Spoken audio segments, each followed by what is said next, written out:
गणपतये नमः। ॐ गणपतये नमः। वक्रतुण्ड महाकाय सूर्यकोटिसमप्रभा निर्विघ्नं कुरु मे देव सर्वकार्येषु सर्वदा। ॐ गणपतये नमः।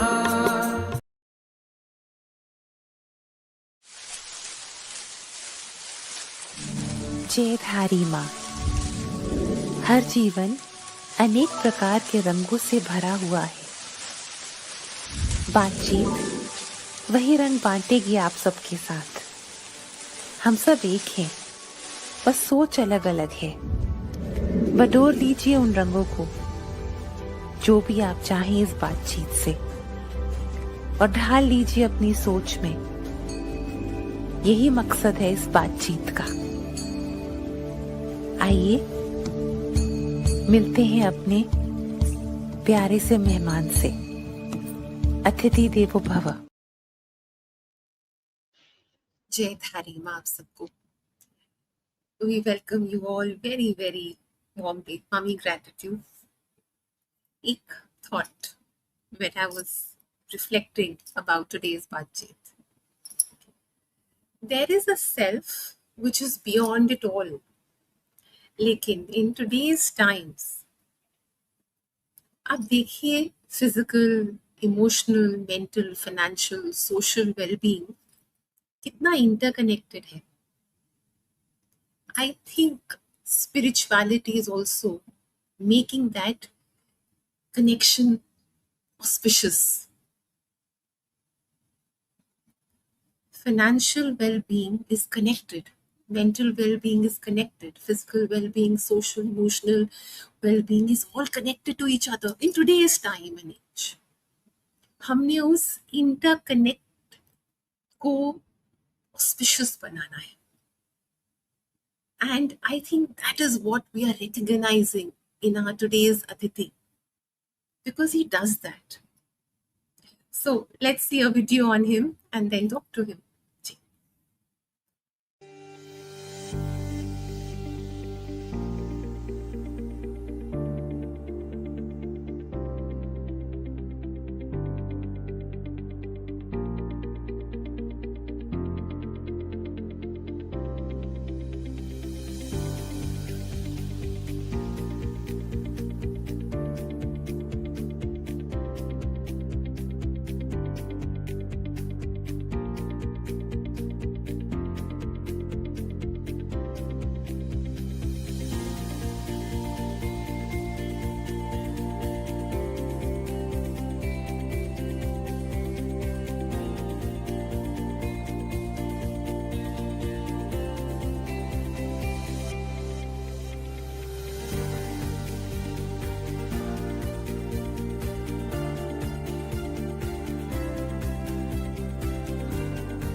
Very welcome, Namaste. sir. Very welcome. Namaste. Good evening. Thank Namaste, sir. you. Thank you. Very welcome. God bless, You sir. Thank you. God bless. lovely introduction plan by the team. Lovely. Very, Yes. Thank you. very happy. Very happy. Very to see grateful. this. Very grateful, sir. Thank you. So, what made you think differently from the start? You thought so differently. What made you I think don't know. different? I just feel that there was this constant urge that I have to innovate, to reimagine things, not always about how things were always done. Why can't we do things differently? Why can't we think differently? With that in mind, I always, even though I'm part of a family, I always thought, what else can I do apart from what the family business is? So, from that perspective, I was always encouraged, and I think largely to do with my own parents as well, always encouraged me to think outside the box, imagine life differently, but keep the fundamentals intact in terms of the values that are very core to what makes our family and what we do today. It's The a legacy of 800 800 years. Yeah, years. carry on. Yes. 800 years of legacy. It's Yes. a The- it's- legacy of 800 years. Yes. We have a family history book that rightfully, as you mentioned, Dr. Kiran, that it just goes back to 800 years. It's a lovely coffee table book, as I call it. Probably weighs about a couple of kilos. But the point is not about the book. It's not only about the 800 years of legacy. It's what we hold true and what we can see. So I'm the 19th generation in the family by that count. So what that book does is not just showcase what the family is about and what it has achieved, but it's a showcase for the family itself, for every generation in the family to see what our ancestors did. What was it that they did right? What was it that went wrong? What do we learn from that? And what is that one factor that has been sustainable throughout this entire journey of 800 years? Today, of course, the Muthoot Group stands on a legacy, but as the group exists today, I'm the fourth generation in the present business. But from the legacy point of view, it's not the businesses or anything that was important. It was about what we were able to achieve for the communities that we interacted with and how the family sustained itself through those various eras of transformation. I think that is what is the true learning lesson from that book. And I'm hoping that that book is also transformative or informative for other families as well, and people in in the present generation to understand what truly matters, what truly sustains. It's not just business, but much more than that. Sir, when you turn the pages of that book, amazing, sir. What a beautiful thing you shared with us. When you turn the pages of that book, what do you feel when you hold each page? My God, 800 years, sir.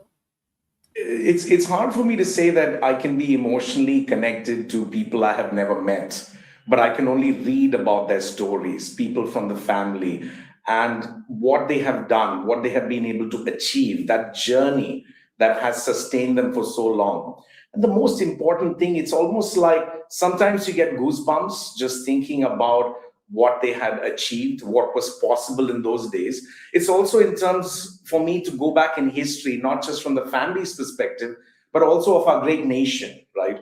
Today, we talk about businesses and families and the growth story of this great country of ours. We talk about primarily businesses in big cities like Delhi, Bombay, Lucknow, Bangalore, wherever. But it's also a self-discovery of what the rest of the country was also doing at that point of time. And to see Kerala, at least the state that I am from, what it was at that time and how it has been transformed over these last 800 years is also a walk back in history as well. And to see how much the people of this country have been able to achieve and how many stories like ours remain untold. And I think that is the true story of India, if you really ask me. not just the story of the family.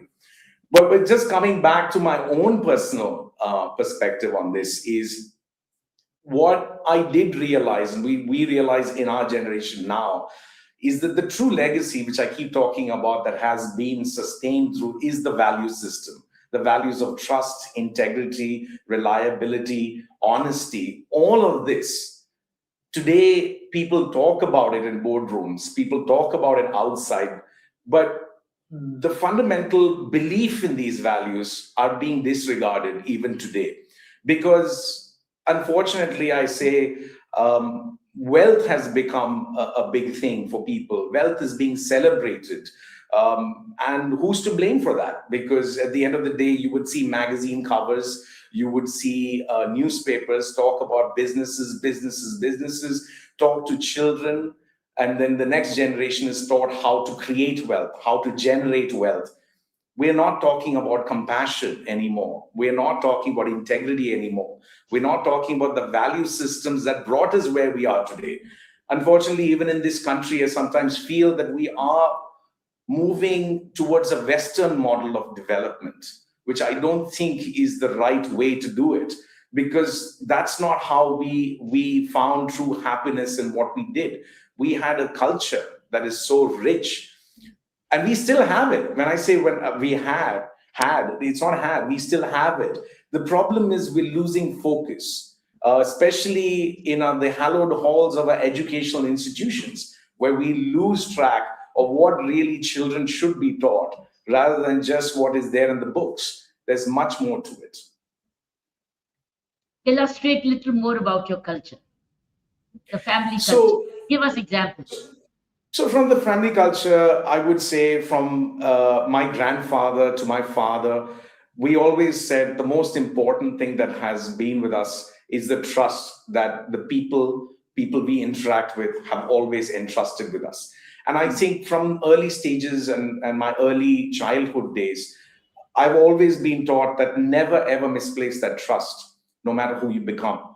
Because at some point, you tend to be swayed by other things, but the values can never change.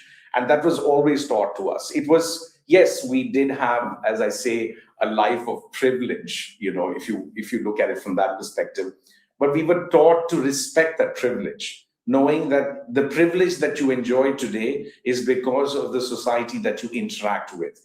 And to have all come together is where you continue to sustain that. And for that, we need to have compassion. We need to feel each other as human beings and not just another number on a balance sheet, as they say. I think that is what has been fundamental, the cornerstone of how I've been brought up. I've had a privilege of going to great educational institutions as well. I have seen how there's been many business people who have grown their businesses, have legacies behind it. And I always say, legacy without growth is just nostalgia. But growth without legacy is only scale, So you need both. You need both to bring it about. And what we would want to leave behind, because this company is not called anything else except called the Muthoot Group. It's the family name. We put it on the line. It is the biggest trust. We can't hide behind anything else. Everybody knows. So Muthoot itself, if you put your name on a company, then it means that you back it 100% as a family, because your values will never be compromised. You can make whatever decision it is, but you will never compromise on the value systems. And that was always taught to us as we were kids. Where did the name Muthoot come from, Saina? Can I just ask, keep the thought continuity? Where did the name come from? It's a very interesting question. Where do most names come from? At least in Kerala, it has always been the original family was called Tevarvelil. And then down the years, it became another family called Velyaveetal. And from Velyaveetal comes the name Muthoot. I think it's about movement, people going to different places, adopting names of places. In Kerala, I don't know if you're aware of this, we don't have a surname concept. So Muthoot is just a family name. So my name is George M. George. So I am technically George, son of George. That's how the naming process goes by. It's an old process. The Muthoot adds to more identification because there can be so many Georges who are the son of Georges. But I'm George, son of George from the house of Muthoot. So it becomes more specific to say that's who he is. So it's a form of identification. But if you really ask me where it comes from, I think it's also derived from the name, from the reference in South India called Mutta or Muttu, which means pearl. You know, from that is derived from that word actually. How beautiful. Was it from the beginning itself? Was it right from the inception? No. Muthoot as a family name, I believe, is only about 6 or 7 generations old. Like I said, the original family name was Tevarvelal. From there, we moved to Velyavital, and from Velyavital down the line became Muthoot. So that's how it is. Right. That was a lovely question and a lovely conversation, sir. I think that's beautiful, getting to know your family. Sir, Thank you. Privilege, wealth is sacred, sir. It's auspicious. It's sacred. But it needs a well-placed eye. It needs a well-placed sense of self.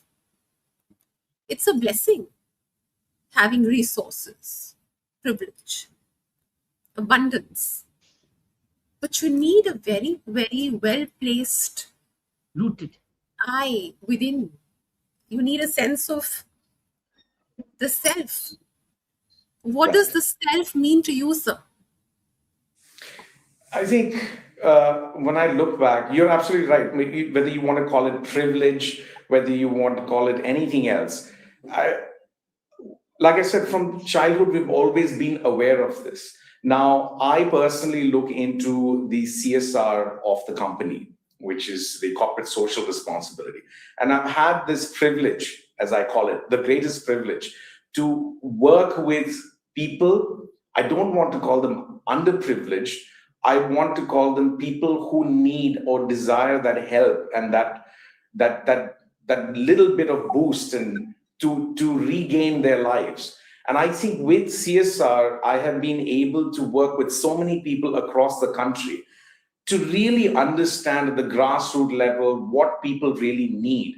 And sometimes when you look at what they really need and they require in life, I consider everything, including the air that I breathe, a privilege. You know, just we consider all of this and we take all of this for granted. But at some point, I even consider that just keeping your health alone is a privilege, where people don't have that opportunity. To be able to help them, to see how their lives transform is probably the greatest joy I ever get. And every day I spend at least a couple of hours on CSR projects. And it's not just me. I would say even in the organization, as a family member who looks after CSR, it's only the leadership role that has been given to me. But the entire family, even today, is involved in every single CSR project that we do. I only lead it, I only guide it, but everybody's involved from all the generations that are alive today. So it is something that we've been doing for so long. CSR is something that the government has only mandated in 2013. It's amazing that India is the only country where CSR is actually mandated. For a country that has had people who have always been giving, you know, that we had to mandate it. Nevertheless, even if it is mandated, I feel that this is a great opportunity for corporates and families to come together and really make that change. There's a lot of gap between what the government wants to do and what really happens, and where projects get priorities, and there are other sectors that will never get priority. So this is where the corporates can come and make that difference. And every project that we do, really, I speak from my heart, it really transforms my outlook on life. And every time I look at my children, my own family, I don't remember a day that I'm not counting my blessings, that we have this. But so what if we have this? What are you doing with it is more important than just having it. Many people feel privileged, but sometimes they don't do anything. And I think with this, what I would call it a blessing, with this blessing or this ability to help people, That is the greatest privilege today. Yes, I have everything and more that one could ask for in life. And then you ask, what more can you do for the others? That's the most important thing. So gratitude and giving have been your core values. Gratitude and giving. Absolutely. I think I generally, my friends consider me a very, very happy person. People who I interact with, they always ask, are you happy because you're a privileged person coming from such a great family? And what is the source of otherwise, what is the source of your happiness? I think, yes, partly that, but to a large part, what I was just saying, the greatest source of my happiness comes from this ability to help other people. And I think that has been, you might even want to call it therapeutic, you can call it whatever you want, but it has always helped me. And whenever I should face a challenge in my own life, we all face challenges. It's not like just because you're wealthy or privileged that you don't face challenges. Everybody faces challenges. I consider them first world problems because these are minor, these are not even challenges. I think there are so many things we take for granted that when we lose control of something in our lives, we tend to become very agitated and frustrated and upset about it. I've stopped doing that now. I've realized that all of these things don't matter. What we have are, we should focus on the real challenges rather than what I call first world problems, and trying to solve those. I think the real challenges come in our lives, and that's where we need to be focused, and that's where we need all our strength. And that's how I look at this whole idea of contributing back to society. The resources and a happy family life are blessings. Yes. They strengthen you to go out there in the world. Absolutely. To do But- more and take on more. Yes. To do more and take on more. Absolutely. But sir, these are blessings. And a lot of this is a part of the karmic journey. But sir, we all need a core driving emotion within us, no matter the external circumstances. Something that keeps us going, something that gives us the color in our eyes and the spark to get up and do what must be done, what ought to be done. What is that, sir? For me, it's devotion. That's Right. my driving force for everything I do, say, feel, think, talk, not talk, say, not say. Tiny decisions, big decisions, choice of color, food, everything, sir. Relationships. Right. There's a driving core value. What's yours, sir? Wow, that is such a difficult question to answer. Sometimes I have to introspect and say, I think I wake up every morning with just a basic idea that I'm still alive and I can do much more. To be a better person than I was yesterday. That is my entire aim in life. To say that, how can I change lives today? How can I affect the people that I'm working with today? And now my entire team will vouch for it. Most of the time, for me, humor is very important. So if I have not made at least 5 people laugh in a day, then I think my deed is not done yet. So when I see people, I see happiness, I see their passion, I see their devotion to things. But sometimes I feel, there's this little bit of humor that is missing. There's a little bit of laughter that is missing. We tend to forget the child in us, and we tend to become too serious with a lot of things, and we tend to focus on what we're doing, trying to achieve so many things, calling success whatever it is, and I always say that's all fine, but remember that you are who you are and never forget who you are. And I think being yourself is the most important thing. So here I go around making silly jokes in the office, and the entire team is like, is boss really serious, or is he just going around having fun? No, I am serious about what needs to be done, but I'm also serious about we should have fun doing it. Otherwise, what's the point of doing it? I think true success can only be measured by the fun you have and the passion you have for what you're doing. And I think you can never compromise on that.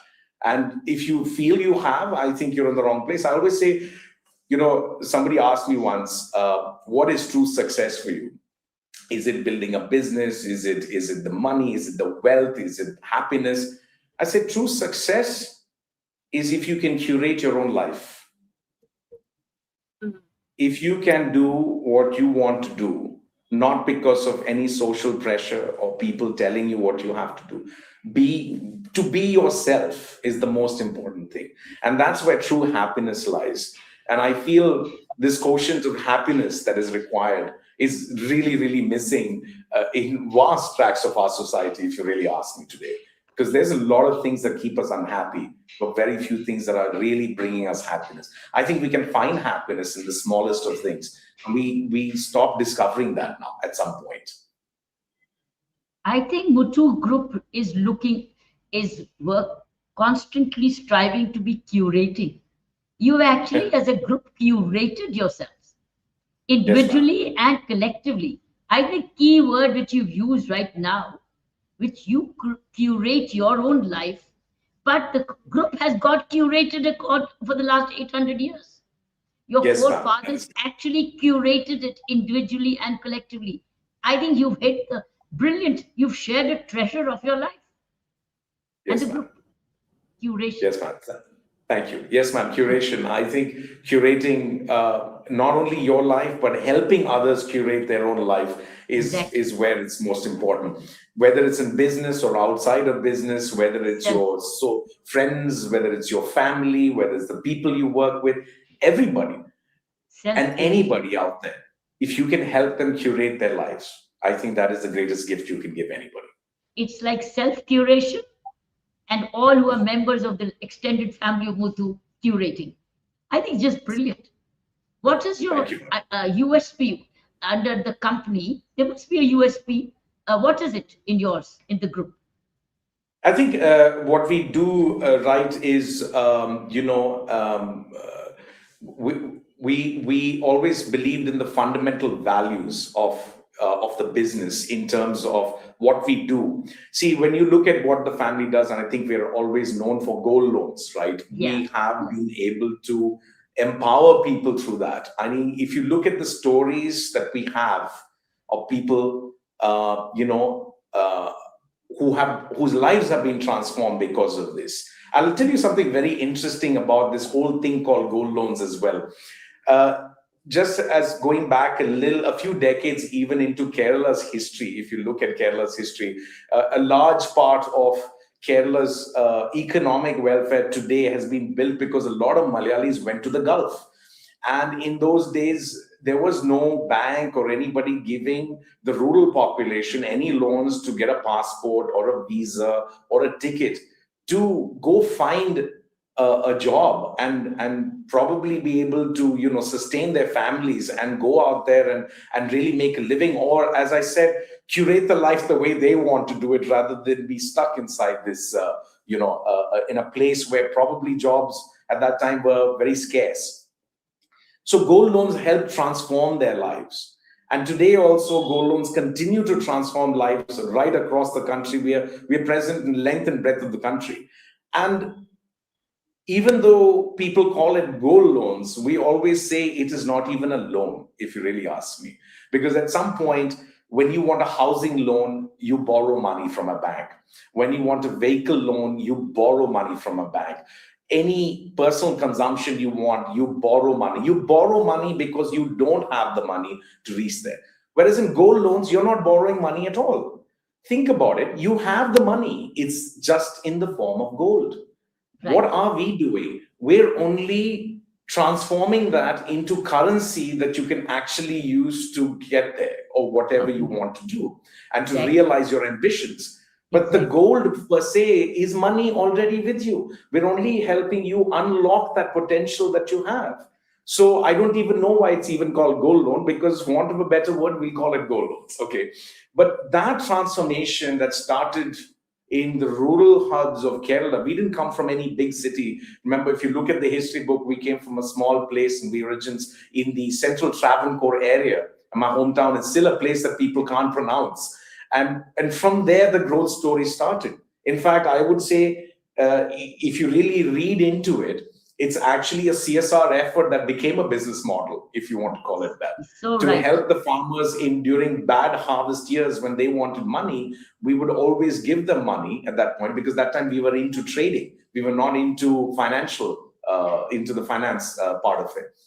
But they insisted that you should keep our gold with you as security. We were not even thinking about that. But the moment that started, an interesting business idea sparked itself and said, why can't we do this not just within our community, but why can't we spread this outside? There will be a lot of people who need this kind of assistance.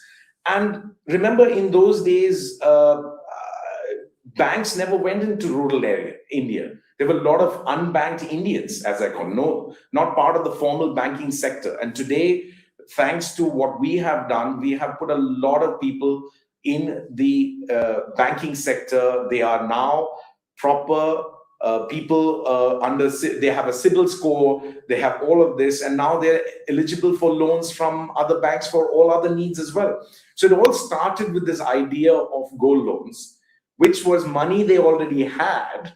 And from there, lives have started transforming. And even though in the north of the country, this was looked down upon, who takes gold loans? क्या घर के जेवरात कौन रखता है? ना नाक cut जाएगी, लेकिन घर के जेवरात हम नहीं रख सकते. But today they realize the potential of the value that they hold. This is something that they're not selling. This is just borrowing against it and taking the gold back. And for that, I once again come back to why do it with Muthoot? It's because we hold the trust of the people that their gold will not be sold, their gold will not be taken away, but it will be given and it will be kept in safekeeping and be given back to them in the same way. Because gold is not just a metal, it is also what they put is a legacy, their heirlooms. You know, it belonged to their great-great-grandfather or grandmother. These are things that they treasure. There's an emotional value behind it. And we understand that. In fact, we've also made today you can call it very bad financial decisions based on that. Because as per the banking norms, if a gold loan is not closed, it is considered an NPA, right? But we say it is not an NPA. So immediately what is mandated is that if they don't close the loan, you should auction the gold and sell it and recover the money and keep the balance sheet intact. But we didn't do that. For decades and decades, we didn't do that because we gave every opportunity for the borrower to please repay the loan so that they can take their gold back, because we understand the value of that gold. It is not just a metal, it is part of their family legacy as well. So that trust has never left us. And so we've kept that trust, and people who have dealt with us, we have generations, we have at least 3 generations, if not more, who are still, you want to call it banking or dealing with us, because Muthoot is equal to trust, and they kept our trust alive. They did not desert us. They gave us every opportunity we've got. So I think from that perspective, it's very difficult to imagine any other business that requires that amount of trust to put some of your most valued things and knowing that you will get it back one day. You actually curated their wage of security closest to their heart. You absolutely curated their legacy. You curated their jewelry, yes, and kept it safe for them, because it would have got lost elsewhere. Absolutely. It would have got lost. You actually secured their curation. You secured their jewelry and made them prosperous. Had it been kept with them, it would have got lost. It's been with you. And later on, the government came up with gold bonds later. Yes. Remember? So I think you were amazing pioneering this. You had actually secured curation of their jewelry and their value. Yes, ma'am. But most importantly, I think of the lives that have transformed because of that. Today, a large part of the Kerala population, as you know, depends on the remittances that come from the Gulf. I'm just taking Kerala as an example, as a closer this thing, because part of our history, a lot part of our history is there as well. And now across the country, a lot of states, people are going out and working, and the remittance is what comes and sustains their families. So they will be able to curate their life. The word that we fondly talk about, curating. They were able to live their ambition They were able to curate their children's lives. Generation upon generation has seen this. And I believe that's where we find what I would call the perfect balance of how society works alongside institutions like us to really transform lives. And I think this is not just a CSR story. This is the story of how we've built it brick by brick as an institution to where we are today. It was not tremendous growth that we were looking for. It was not the bottom line that we were looking for. Like I said, we chanced upon this business purely by accident. It was not meant to be. But it came about, and we realized, how can we make it into something a little bit more formal and structured that people can appreciate with total transparency, so they can also understand how much gold they've kept with us and how safe it is and how they will get it back. And you're absolutely right, ma'am. A lot of this gold in their houses were not even safe. Robbers, dacoity, no insurance in those days. I think it was far safer kept with us, and then for them to do what they had to do. And monetized it. Actually, you have curated Kerala. I wouldn't take all the credit for it, ma'am, but it sounds plausible. But I would say it is the people who were able to curate their lives. We were only, how do I say it, moderated. I don't know how to. We were just a conduit through which this happened. We were just a conduit, but people curated their lives. They knew what they had to do, and I think they still do today. And with that respect, that we continue this business is only because of that respect and that level of values that we've kept intact. And that was started how many years ago? The formal nature of this was way back in 1939.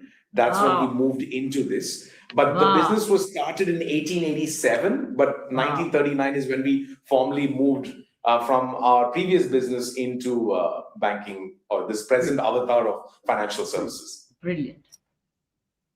Sir, just taking something from your thoughts. So to do such business, you need a very strong, unified board. You need a very strong board. You're a group of companies, sir. You're a group. You need a unified family, and you need a unified board. What's your thoughts, your message, and the changes you would like to see in the board meetings that happen? Because a lot of action happens there. I know. This could get me into trouble. About the changes. No, but I always say in a family business, now we are like Muthoot is family owned majority, but it's professionally run now. We have a lot of professional leaders who now lead the next charge. Our fundamental duty right now, as the next generation, the generations come, will be purely of governance to ensure that the values are not corrupted. But the growth cannot come just from just the family members involved in it. But you do see families that are splitting, there are families that are not coming together. There's a lot of misunderstanding. So from that respect, I say 3 things are very important in every family: communication, communication, communication. I think if you do not have that, then a lot of misunderstanding comes in. And I believe we have constant communication between family members. Today, of course, technology enables that even better because we have WhatsApp and whatnot, but we are able to constantly communicate. And I'm not talking about communicating business ideas, but also your personal thoughts on things, your fears, where you derive your happiness from. Everybody should know each other really, really well. Nobody should be left misunderstood. Nobody should be left saying that they are not able to curate something and others are being preferred. It should be somewhere where everybody's equal. Everybody understands each other. Everybody understands each other's ambitions, what we want to do. And that to give, I would say, a beautiful playground on which we all curate our lives together, that becomes important. So apart from the formal board meetings that we have family board meetings also every month. Board meetings, I call them board meetings, but we sit together and we discuss every vision, every ambition, every family issue that we have right there, and we put it threadbare on the table. And with the guidance of the previous generation and the present generation and the coming generation, we think about not only ourselves, but what we do and how it's going to affect millions of lives. Because at this present moment, just in the group, we employ more than 60,000 people. Their families are transformed. We have a lot of people who come and deal with us. Their families are transformed. Leave alone the millions of customers who come to us. So we cannot treat this as just our fiefdom and do whatever we want. We need to understand that we have great responsibility for what we're handling. So the board meetings are all that. If you really ask me on a lighter note, if there's anything I would like to change in the board meeting, probably the quality of the snacks. You know, I wish we had healthier things to eat instead of the unhealthy things that come, because we sit at hours in end talking about all of this, and if we're going to eat all of that, it really upsets us stomach. You know, at some But your point. hospitality is your strength. It is for you to choose the menu. That's yours, Yes, your creation yes, also. yes. But you know, like I said, everybody gets an equal voice. Some wants the junk, some wants the healthy stuff. So we have to strike a beautiful balance there as well. So no, I would fundamentally not change anything if you really ask me. I think we have a great thing going. I like the way we communicate. I like the way we talk. I like the way that, at least in my generation, that we've all come together. We've understood nobody is willing to compromise on the values. Whatever we do it together. We're in it together. Otherwise, we will not let anyone go astray and do something, and we'll say, okay, that is your problem, not our problem. In fact, if anybody did something independently also, we would say that is also our problem. We will back you up. We will be with you. We will support you, because it is important. The most important thing is the support that you can give your family, that you can Yes. give your loved ones. And each one of us, touch wood, have never failed each other, and we've stood by each other. Ma Thank bless you. God. God bless you. God bless your family. So Ma bless your Are you family. regular church goers? Are you all regular church goers? Oh yes. We are very religious, very conservative. You know, as Christians, we are a faction of Christianity called Orthodox Christians. Yes. So not many people know this, but Christianity actually, one of the first places it took root is in India. You know, outside of present day Israel and the surrounding areas.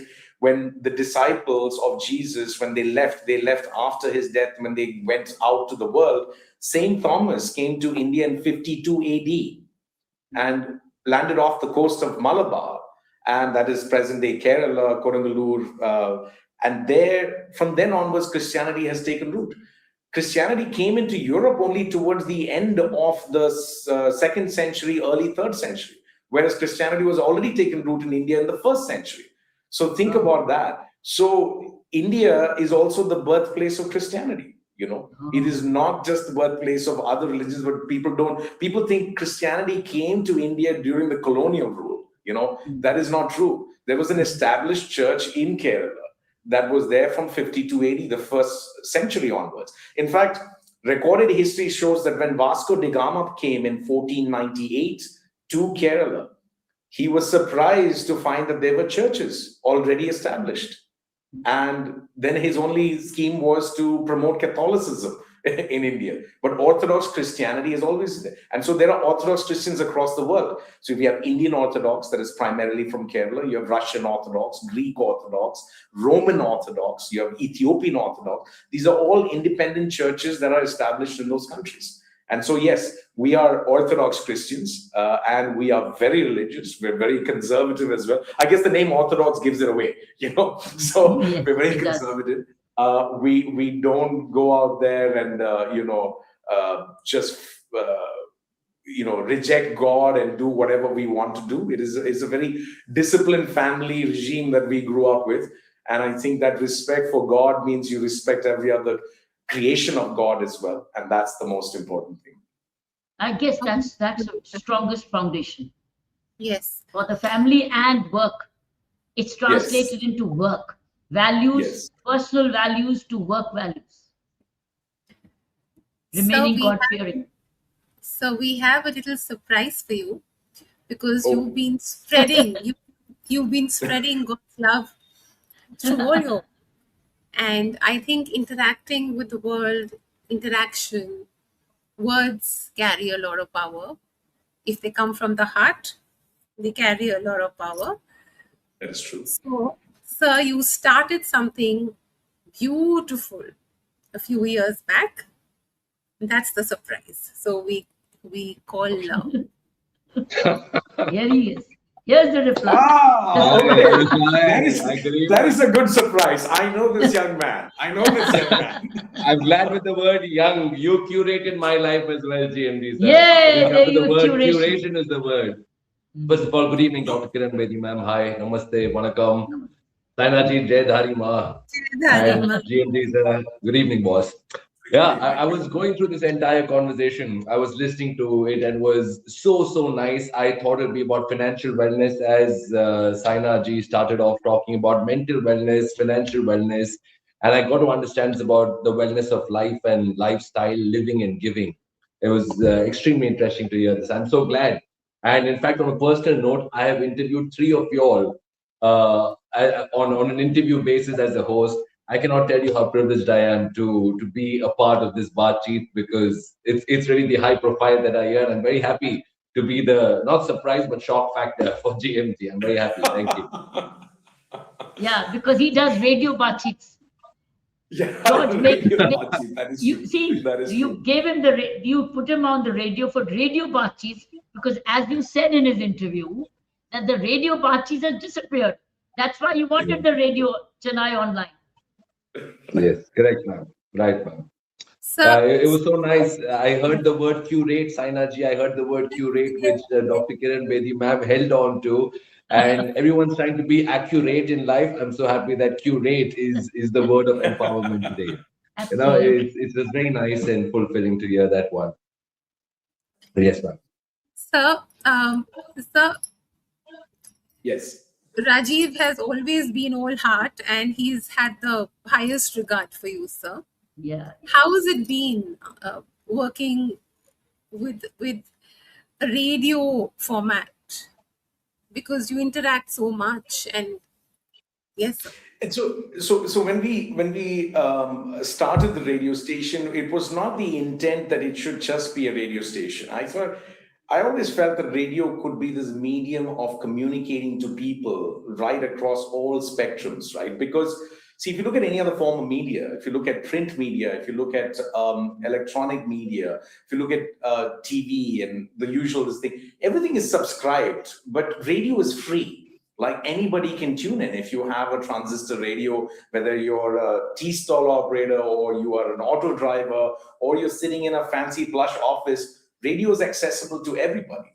And it's the voice, it's the words, like you said, that carry weight because what you communicate is important. That's why we started this format as a talk radio station, because we didn't want to become like other radio stations. And I'm not trying to, say bad about any other. To say we just didn't want to play music because music is something that you can access on your device anywhere.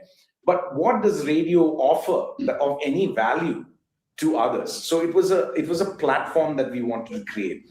Especially when you talk about the radio station Chennai Live, it was the first radio station in the country to be named after a city, because we said we want to connect with the city we're going to be there. We're not going to be a random radio name. We're going to be Chennai Live. We are going to be everything and anything about Chennai. And that's how we started.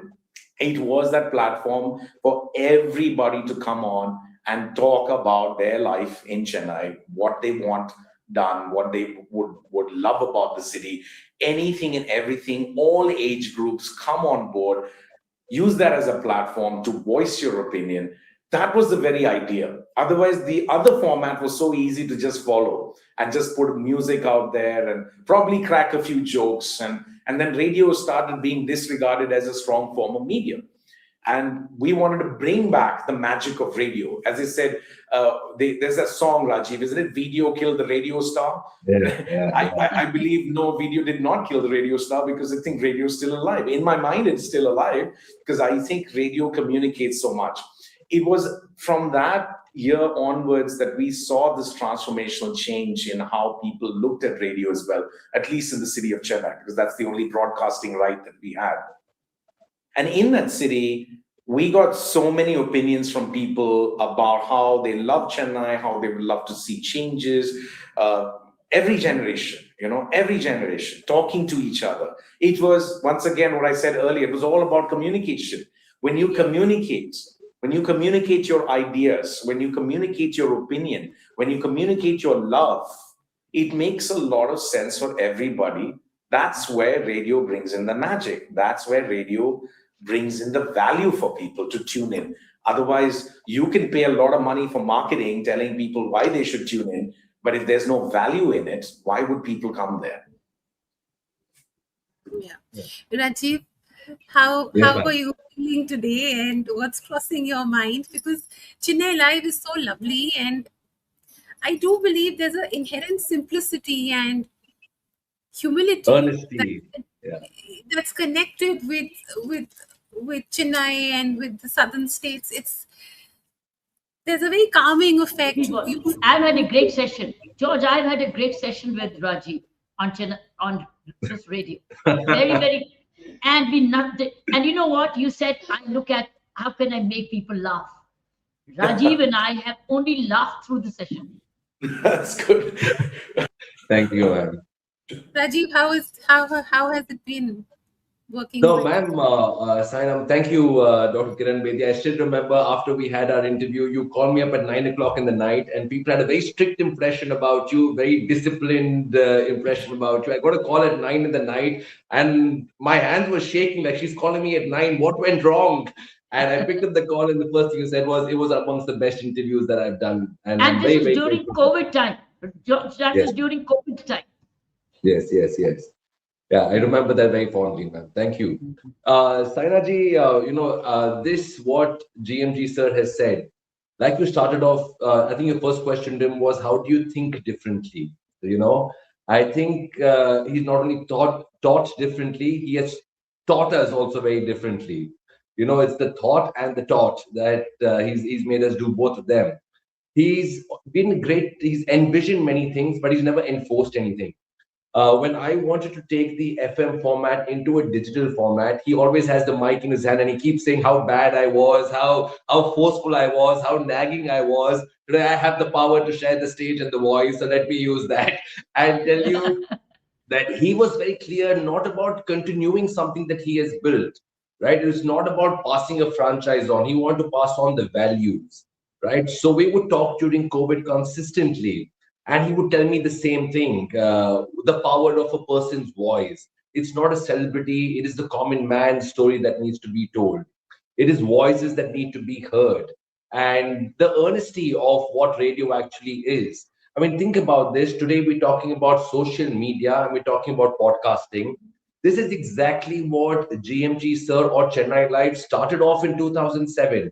It was talk, which is podcast, and social media is each one having their own identity or having their voice. And that's exactly what we started off in 2007, you know. And when we transformed from an FM broadcasting station to a digital broadcasting station, at that point of time, he kept instilling these values into me. He never spoke about when will we start, can I partner with him, will he give me the opportunity, will he give me the power? Never. He kept instilling values. This is what it's supposed to be, this is how it's supposed to go forward. So that is, I think, a sign of a great leader. And Dr. Kiran Bedi, ma'am, and GMG sir, yourself as well, Saina, ma'am, what are great leaders. You envision certain things, but you don't enforce it. And somehow you just pass on the values slowly and allow things to happen. So whatever has happened so far, GMG sir has always tested not the talent, but he's tested your values. No matter what idea I say, he will test me to the corner. He will push me to the edge and try to just see whether I really believe in it, whether I really have the perseverance and the passion for it. And I think a great leader is not one who has followers. A great leader is one who makes leaders as well. Maybe the shadow of their stature. Wonderful. Okay.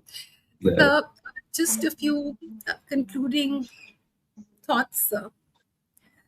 So, something for the young mind. All the AI in the world, there is no shortcut for values, and there's no shortcut for hard work. True. There is no AI made which can edit values. Right. ये थोड़ा कम कर लो. You can't edit values. You just can't. Either it's 100% integrity or it's not there. You can't be 99.9% honest. You have to be 100% honest in all aspects of your life, or you're not. Very true. Or you're not. Absolutely. And you can't sublease. You can't say, okay, do my hard work for me. Tell a machine or tell somebody else, you go do the push-ups for me, and you get that physical health. You can't, sir. So your message for the young mind. Okay, you've put me in a spot here. It's all my personal opinions about things. I always say, every generation has already made up their mind about what they want to do. We can only guide and mentor them, but I would always say there'll always be a better generation.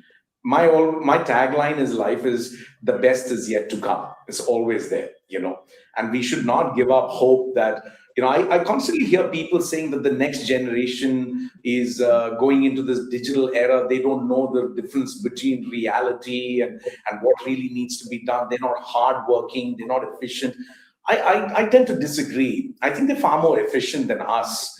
They just need that guidance, I always say, in educational institutions, we teach a lot of things.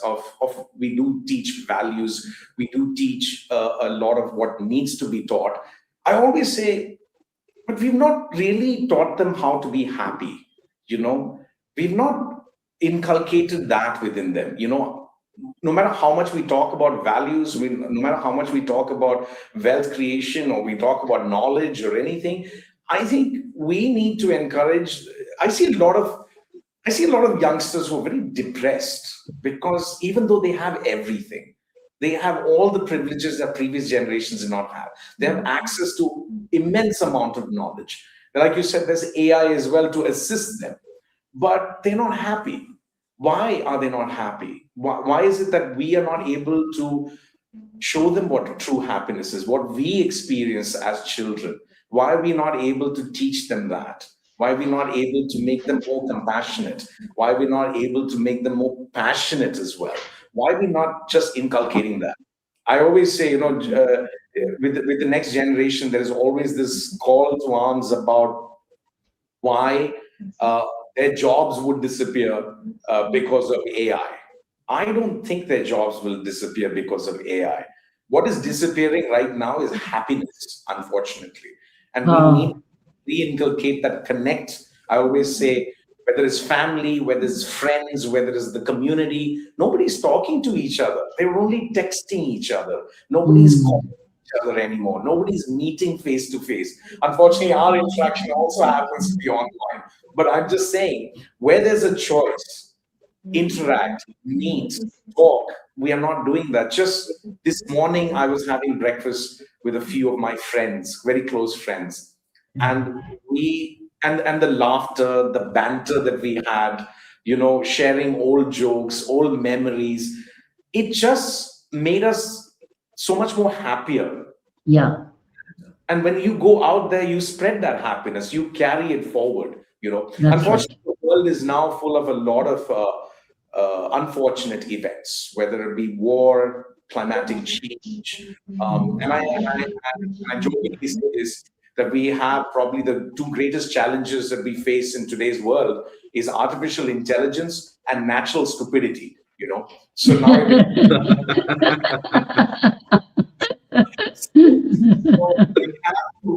we have to embrace artificial intelligence the way it is. But I still feel that if there's anything that we could leave behind for the next generation is, very simply put, I will not go into values. All that is there, of course. I was just to teach them how to be happy, just happy and content with what they have. And that, I think, is the greatest message I would send to any generation, future, whatever generation comes. we as a species are social animals. We need to be happy. Only when you're happy can you keep others happy. And I think to seek your own happiness, we have to teach them. Can you imagine something that was so simple in our days? We would just be naturally happy. Naturally happy. Yeah. And now today, unfortunately, we'll have to teach the next generation how to be happy. Teach them how we found a little happiness. I think that's the greatest lesson that is not taught in schools. Unfortunately, not even being taught by parents. Both parents are working. They don't have enough time to spend with the children. They're on their iPads. They're interacting with all kinds of people from across the world. I think this is a global phenomenon. Happiness has become so rare. What used to be common and at one point has become very rare. That's all I say. Make life simple. Just be happy. Wonderful, sir. Mami, would you Fantastic. like to share anything, please? You kept the best for the end, Sainaji. You kept it for Dr. Kiran Bedi. Rightfully so, I'm sure. Your wife is in St. George, handling St. George, Delhi. Is that right? Sorry? Your I didn't wife hear is that. handling the St. George School in Delhi? No. I am. I am the chair, but my mother is the director of the school. It is her baby, actually. She's the one who brought the school up to where it is today. She's been in education for the last 40 years. Probably that's part of the discipline that we get at home because she's been an educationalist all her life. So we've understood. So who's handling the St. George School in Delhi? Right now, between my brother, me, and my mother, we handle the school. But of course, we have a principal who is looking after the day-to-day affairs and the entire team that look. She's a director in the school, and I'm the chair. And you're a Stephanian. No. In fact, no. I'm not a Stephanian, actually. In fact, that was a very interesting story because after I passed out from school in Delhi, I got admission into St. Stephen's, and my father was very happy that I was getting admission in St. Stephen's. But I decided to do hotel management. He was so upset with me. I went all the way to Manipal, which I've never seen before in my life. I wasn't even familiar with the state of Karnataka. And I was going to Manipal to study hotel management. He asked me at that point, what do you want to become in life? You can go to St. Stephen's and do the best. But if you go to Manipal and do hotel management, you'll just be a glorified waiter. And I said, no, I have better ideas for hospitality. And a person who was against me reluctantly agreed that I go to Manipal. And after that, he supported me so much that today I stand only because his and my mother's support, of course, for where I stood and did whatever I had to do after that. And that was it. So I'm not a Stephanian. All right. That's where you created the Zandari. It's called State of Mind. Right. Yes. State of mind, yes. That's Rajiv, your thoughts before anything you would like to say? No. I mean, I've been hearing. I have a lot. Food for thought tonight is set for a few days. It's set. I have a lot to ponder on. We've had such wonderful conversations, and one thing I think that we all should take back from this conversation is the word that Mr. GMG sir and also Dr. Kiran Bedi ma'am stand in great value of. No matter what the question was, no matter what the topic was, we always brought in the value of family. Whether it was finance, whether it was giving back to society, whether it was now you ask him a question about education and he goes back to his father. So I think today more than financial wellness, as the world is looking at things, it is the wellness of families that we're looking at, and we go back with these values. And as the moral of this discussion of this Baatcheet, that being happy is a privilege. I think we're entitled to do it. We lose our privilege sometimes. It's our right to be happy. Just need to find our way. And with people like Dr. Kiran Bedi ma'am and GMG sir, I'm pretty sure we're finding happiness that's going to be everlasting. So I'm very happy to be a part of this, Sainaji. Thank you for inviting me. GMG, So I didn't gate crash this one. I promise you. I was invited. It was a pleasant surprise, I would say. Good to see you, Rajiv. But why are you growing up? Is that part of your happy moments? I know. I look a little wiser. I thought I look a bit wise. I think the crux of the happiness is giving and gratitude. If you're a giver and you remain grateful, you will remain happy. So that's the secret of the George family, the Muthoot family. I do believe happiness is homemade, sir. Happiness is homemade. Also homemade. Happiness is inner work. And I think you're happy when you connect. You're happy when you share. You're happy when you reach out. Sir, but that needs to be real. That needs purity and integrity of thought, word, deed, and intent. You don't reach out for an agenda. You reach out from your heart. And that's what's required. That pure seva. That seva bhav, that is the only thing that can fill us up. God's love and seva bhav. That's the only thing that can fill us up. Sir. So Well it is said. not me. It's not me, but the other. It's the other. Sir, Not Right. me, the other. everything else in life is so transitory. It's what you truly give stays with you, sir. But it has to be mindful. In today's time and age, it has to be mindful. Sir, thank you. Thank you so much, sir. Immense Thank you. gratitude. Thank you so much for having me Thank here. you, ma'am. Mummy, lots of love, gratitude. Thank you. Thank How you. wonderful. Thank How you. wonderful to have Jai connected with Dhari you. Ma. Immense Thank gratitude. you. Most This is the illustrious Baatcheet group I of will India. cherish. Thank you very much. Thank Thank you, Dr. Kiran Bedi, ma'am. Thank you. Thank you, Sir, GMG, sir. Saina ji. very Jai Dhari Ma. nice. Thank you, sir. Very nice meeting you. And from the family of India Vision Foundation and all our children, immense gratitude to you, sir. Thank Thank you you. so much. Thank you, sir. Thank you. Thank you, you. Raji. Thank you. Thank you, ma'am. Thank you. Pleasure. Thank you.